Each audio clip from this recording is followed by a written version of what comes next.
Noviembre será el mes de la excelencia empresarial 2016, ya que a lo largo de sus 30 días, Aragón acogerá diversas jornadas de reconocimiento y difusión de las buenas prácticas empresariales.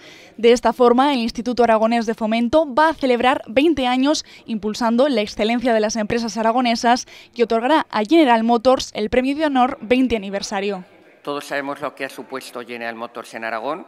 Ha contribuido de forma decidida a la mejora continua de la industria aragonesa, ha creado un sector relevante en torno suyo que ha colocado al Producto Interior Bruto industrial en Aragón 6 puntos por encima de la media nacional.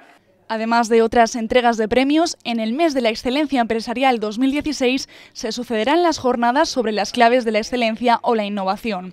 En especial destacarán las ponencias sobre el futuro de los sectores estratégicos aragoneses. Estos 7 sectores van a exponer en 7 minutos, a modo de elevator pitch, los 7 máximos responsables de empresas desde el año 97 con WITUR hasta el año 2015, con el caso de la MAF.